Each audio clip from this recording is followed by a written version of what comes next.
يا هنانا يا سعدنا، بن شرقي بقى خلاص عندنا. بن شرقي في الاهلي رسميا 3 سنين. بن شرقي وصل القاهره النهارده 3 سنين، يمضي مع الاهلي 3 سنين.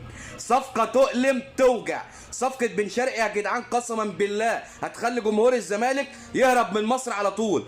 بن شرقي، حازم امام بيقول لك بن شرقي صفقه الموسم للنادي الاهلي، صفقه خنجر في ظهر اداره نادي الزمالك. يا عم واحنا مالنا واحنا واخدينه من الزمالك؟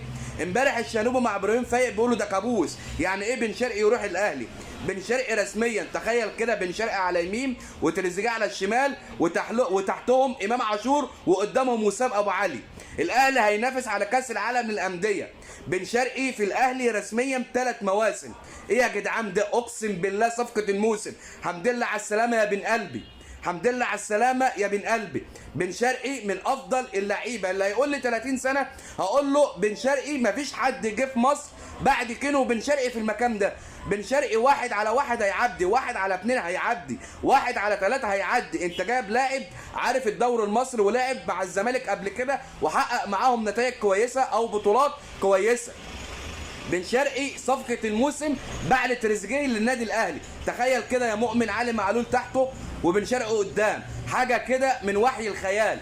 بيبو بيعمل الصح. صفقات الاهلي في ال90، صفقات الاهلي في الدقيقه 90. يا هنانا يا سعدنا، بن شرقي في الاهلي رسميا.